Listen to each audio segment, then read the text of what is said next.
This week's story is brought to you by Audible. Please visit audiblepodcast.com/storynori for your free audiobook download. The Witch Who Got Into Trouble at School. Hello, this is Natasha, and this is a story about a girl we've met before. Her name is Katie, and she lives with her family and goes to school just like everyone else. But there is one thing that's a bit different about her. And one time she got into big trouble at school, just because she's a witch. Katie liked being a witch because she knew how to do all sorts of useful tricks. If she couldn't find the remote control for the TV, she just snapped her fingers and it switched to her favourite programme.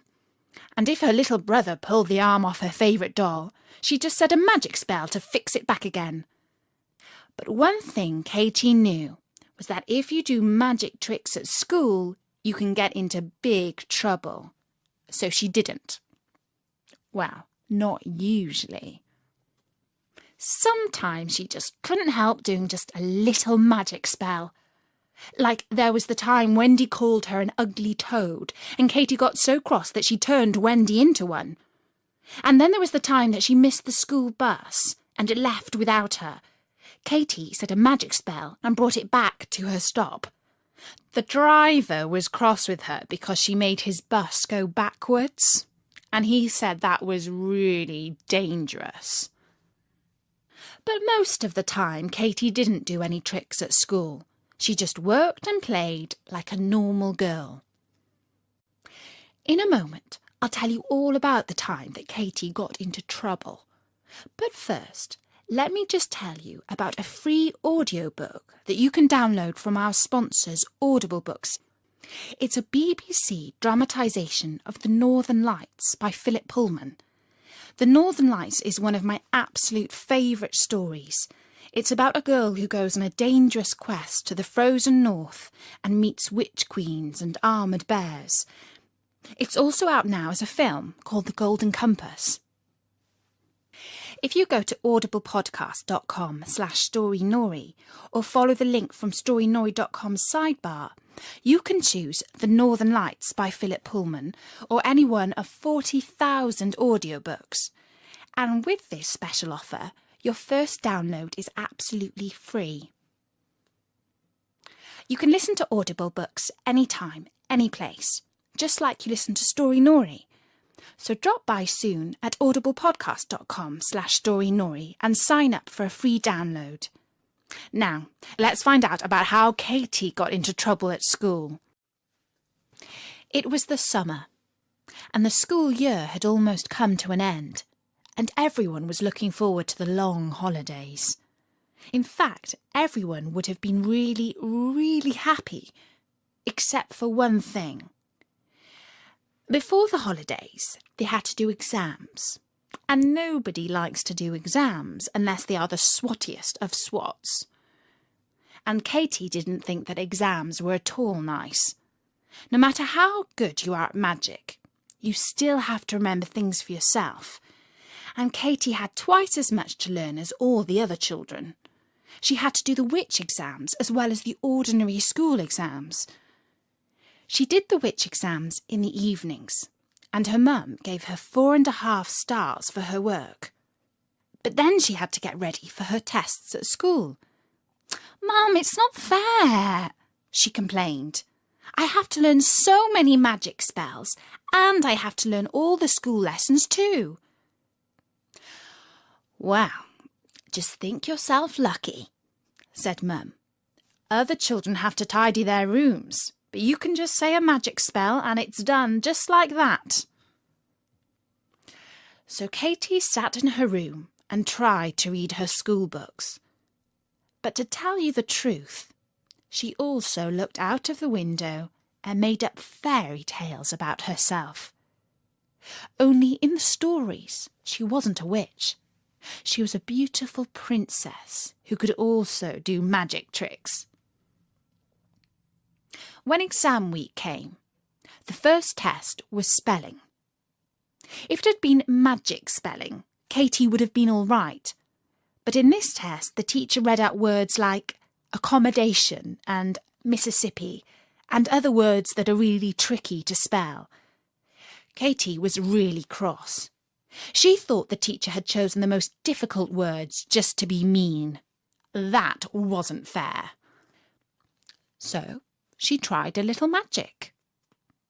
She couldn't say a spell out loud because everyone would hear, so she just thought the words in her head really hard. And wow, it worked. Her pen wrote the correct spelling all by itself. Next, they had to do maths problems. Katie could do the first few because they were easy peasy, but then there was a mean question about a monkey and some bananas. So she thought up another magic spell, and again her pen wrote down the right answer. In history, she had to remember all the names of the gods of ancient Egypt, and in geography, she had to remember the capital cities of Europe, and in French, she had to remember some really tricky words like le singe est sur la branche, which means the monkey is on the branch. All the exams had mean questions in them, and in every case, a little magic spell came in handy.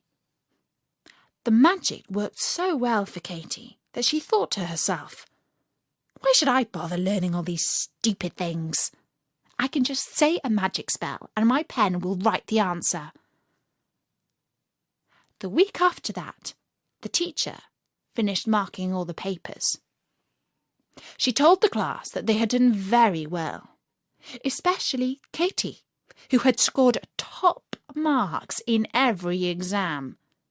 In fact, she hadn't got a single answer wrong. "Wow, Katie," said Julie, "you're a genius."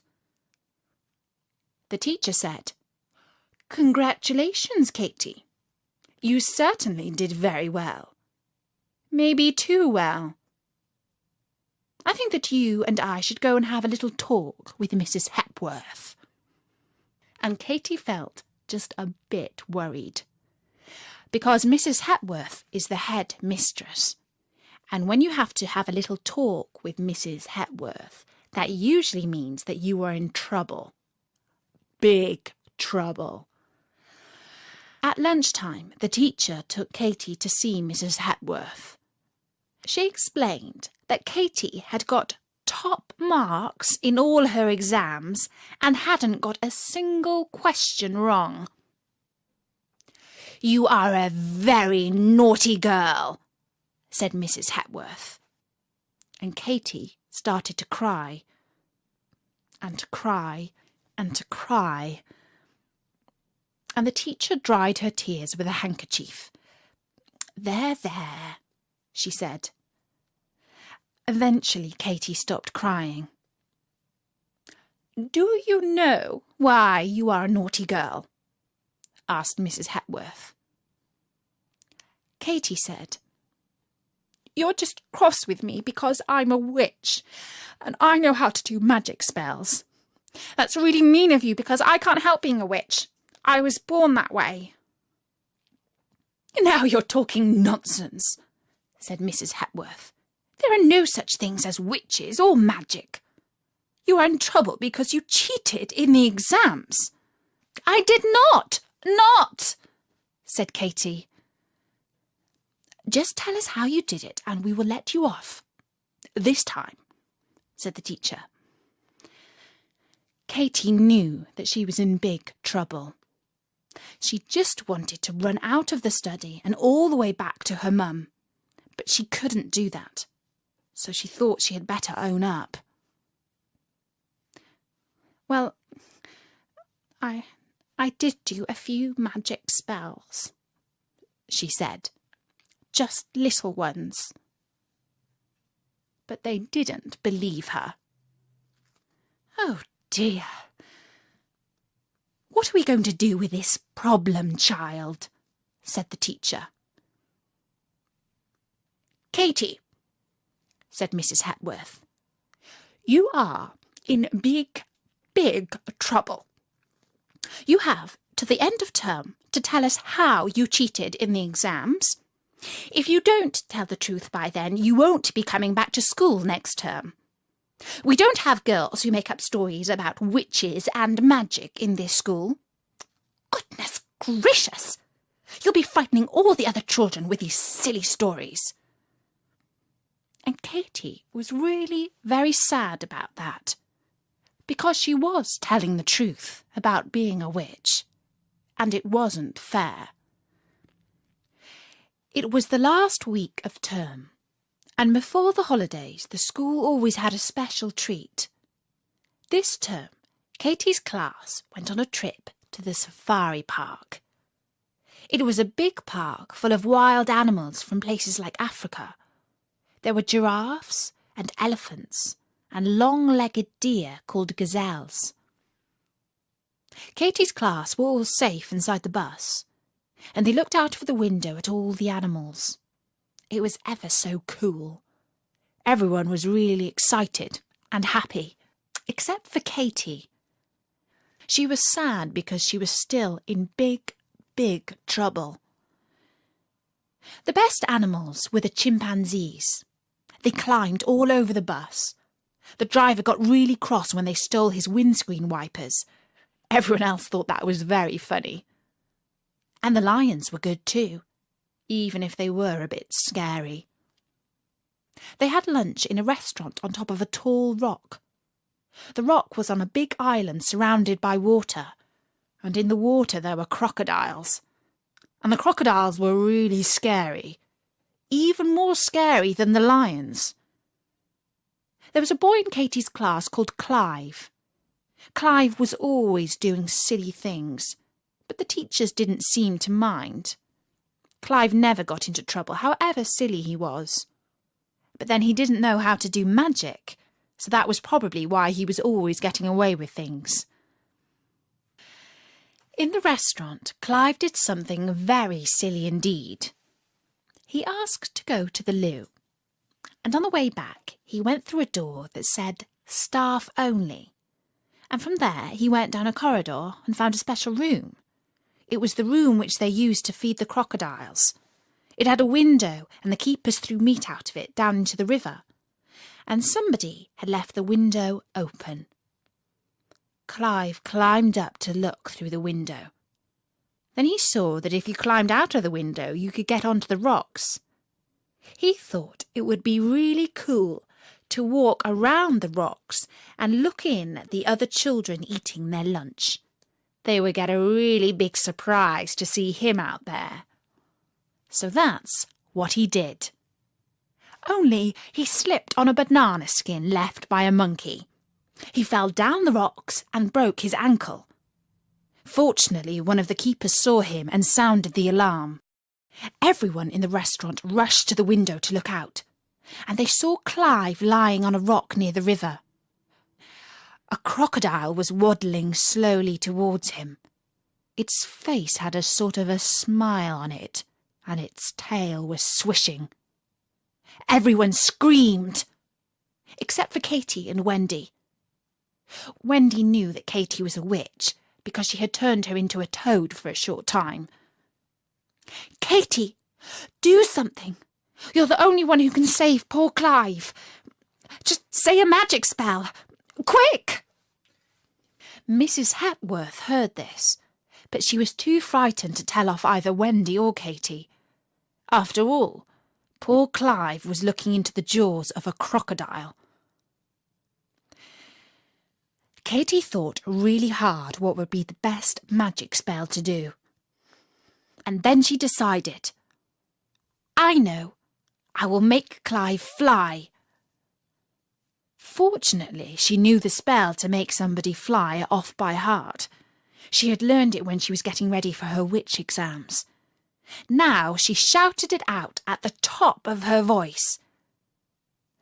I can't tell you what she said because it's a secret, but it worked well because everyone saw Clive rise up in the air and gently fly back up into the restaurant. Even the crocodile was impressed.